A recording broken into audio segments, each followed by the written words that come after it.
Hey, I've never played this game before, but I'm doing a playthrough anyways. So, yeah. New game. Chapter 1. The Omen. Adam opened his eyes. The first thing he saw was a clear blue sky with no sign of clouds. He felt dizzy, as though gazing into the heavens was staring into a deep blue abyss consuming his mind. Slowly, his senses started to come back. A sharp pain made itself known in his left knee. The sounds and colors around him started to become more distinct. The roar of water was deafening. The rocks beneath him were sharp and jagged. His body was tingly and numb, and he registered how disconcerting the sensation was. Shaking his head in an attempt to clear it, he slowly sat up. I think it means head. I know this was translated from Russian, I think. Because of the very opening screen that I didn't show you, but yeah. The last thing he remembered was his descent into a fitful sleep in his tent.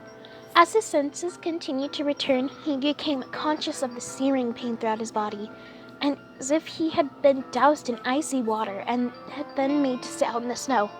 The cold burned. Look around.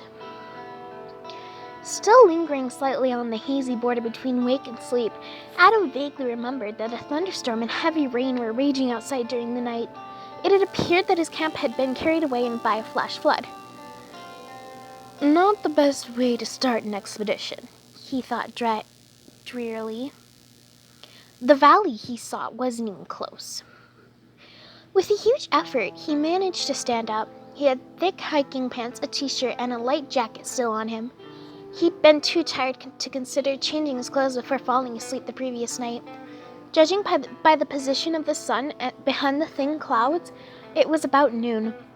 He knew that his campsite... He knew that despite his current state, he had to decide what to do next. He could go upstream and look for the ruins of his camp, or search downstream in vain hope that his gear was thrown up higher on the bank by this current. In one of his pockets, he found a compass and his father's waterproof lighter. The only thing I thought through properly, he said to himself. He also discovered a flask in the other pocket.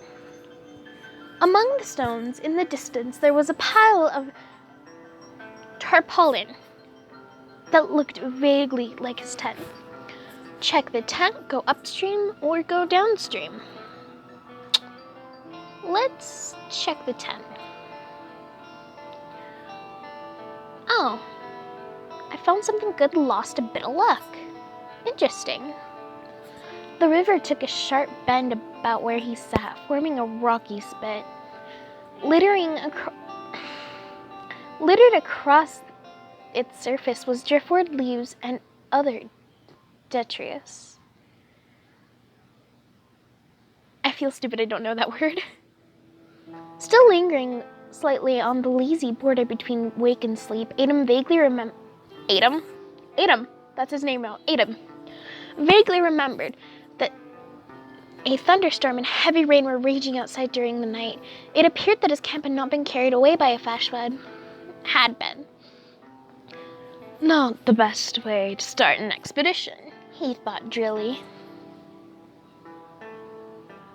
I don't understand that sentence. I want to cry. And I'm pretty sure we've read this before. Yeah?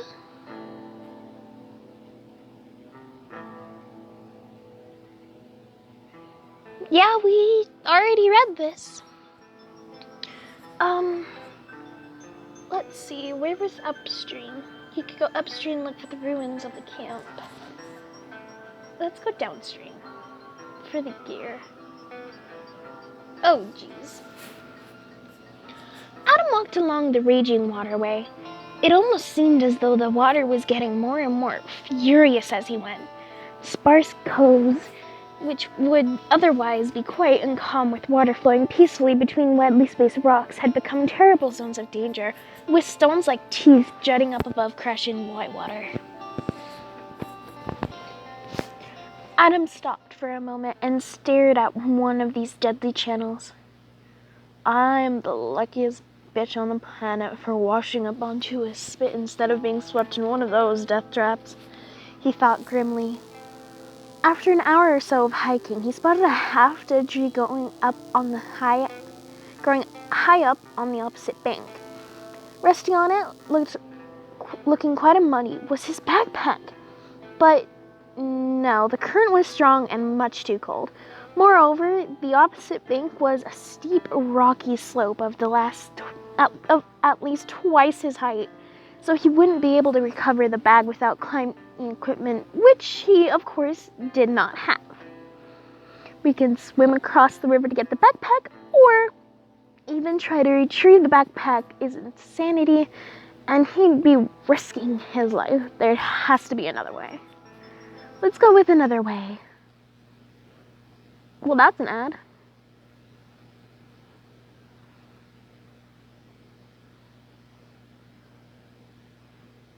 Continue. Oh, geez. What's this? Make the little owl happy. Choose an item to get the... What? Okay, so my happiness is middle, my hunger level, and this is luck level. Okay. Adam watched his backpack being taken by stream. There were a couple hours left before dark. The archaeologist had only been here before, but of course, that time he didn't think about exploring the place properly.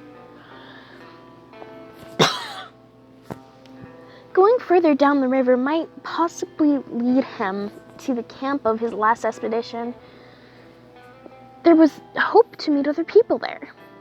There was distinctly noticeable country road near the place where Adam walked. It may lead to the hunter's log house. After all, it might be much better than sleeping in an open air. However, there might be problems. Who knows what was waiting for him in that house? The good thing is that he could find the bedroll. Looks like we only have one choice. Go to the hunter's house. On the top of the hill, Adam climbed on an abandoned hunter's shack. It was quite dark outside, so he decided to hurry up. While climbing up, he ensured he was right. He headed directly for the house with pleasant thoughts about sleeping in a warm place. These thoughts warmed him up, because the nighttime weather was quite chilly. But as soon as he came closer to the shack, a thrill went up his spine. That little house didn't look so pretty. It was surrounded by darkness. The deafening silence made the scene even more. Aside the shack, there was a small barn. It seemed like it was built recently. The padlock on the door was unusually shaped. Apparently something very precious was treasured there, but outwardly the place looked abandoned. Also, some footpath led to the forest, and the clearing was a rural toilet. Adam doubted that it would be likely to find something interesting there.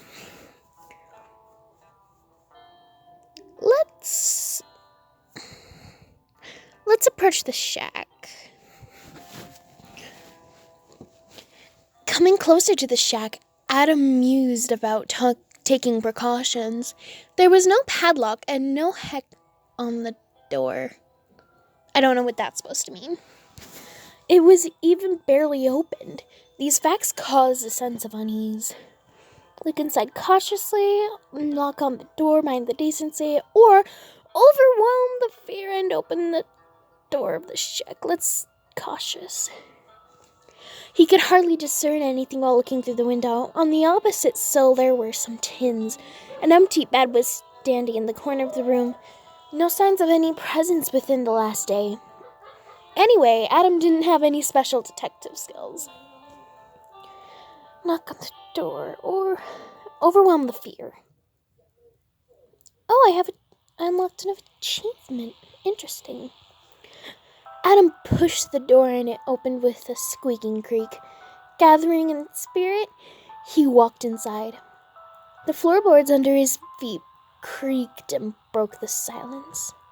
Adam heavily smiled and thought, yeah, that's just like a goddamn cliche. He wished he wouldn't have watched all of those horror films where the beginnings were just the same. He looked around the only room. There was a bed in one corner and a dream hunter above it on the wall. In another corner, there was a table with an ashtray full of cigarette butts and a bunch of glass jars with an unknown substance inside. Right in front of the entrance, the ancient wardrobe was placed. The modest locker was placed nearby. He remembered about the window and looked through. There were that tins on the sill which he saw from the outside.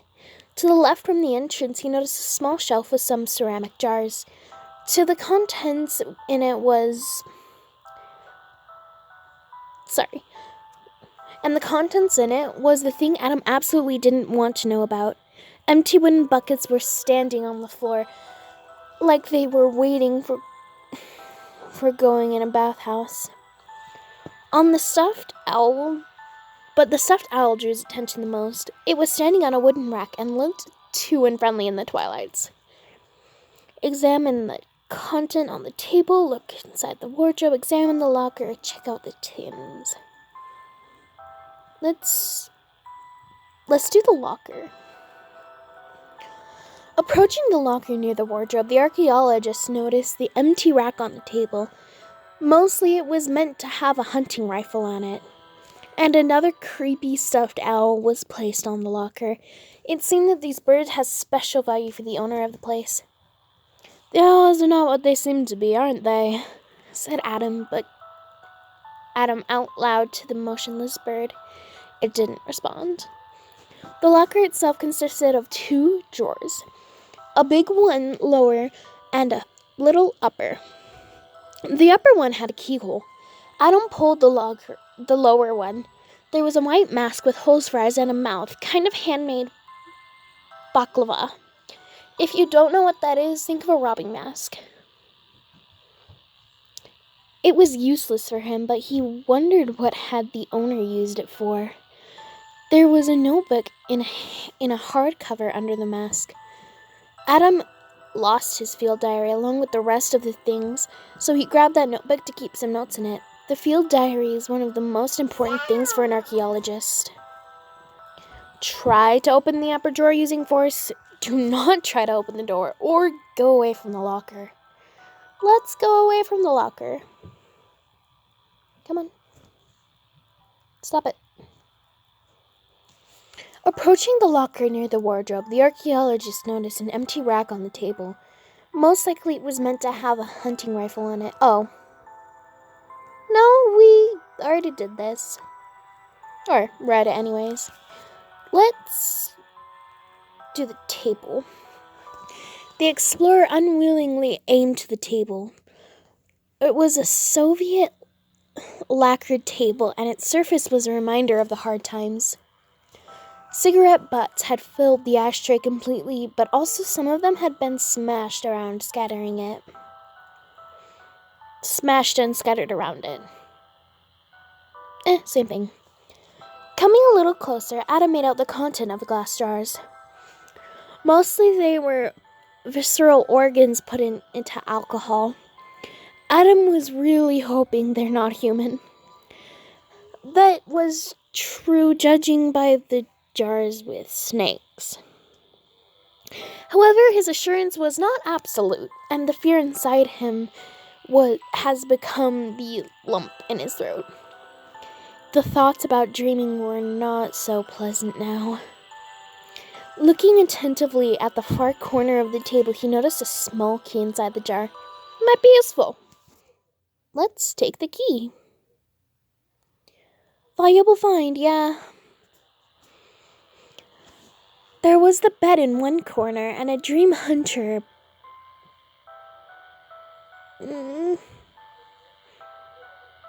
We already read this. Let's examine the locker again. Let's open the upper key. That's awesome. Apparently we found a knife. Approaching the locker near the wardrobe, the archaeologist noticed an empty rack on the table.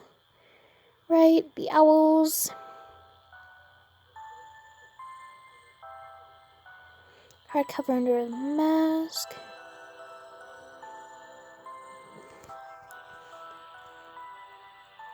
Look inside the wardrobe. Oh no, luck level decreased.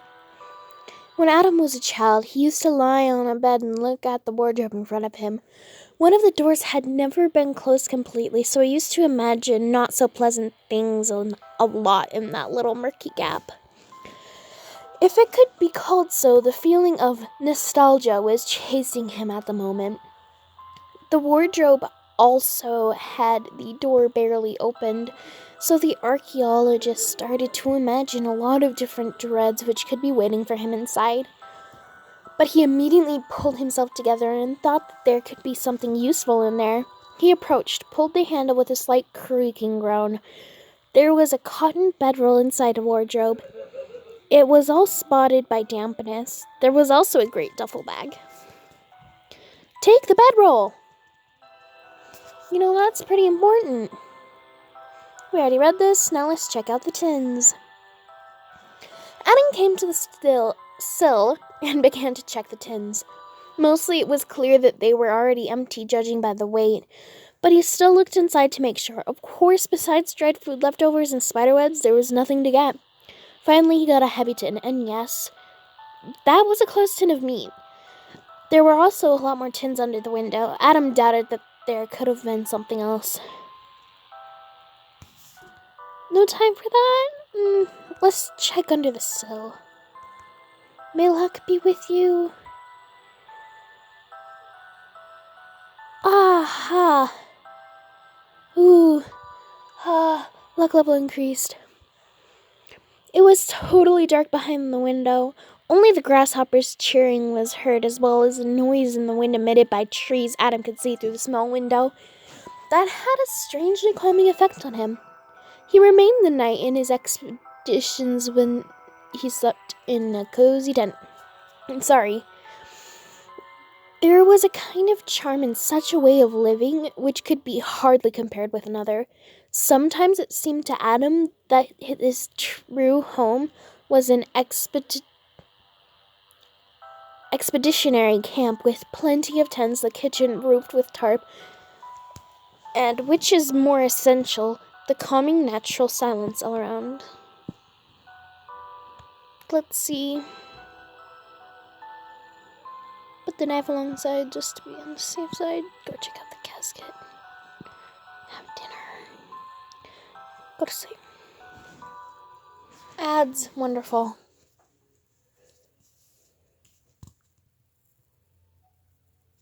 Continue. I think that's enough for now. I'll read this next time. Bye!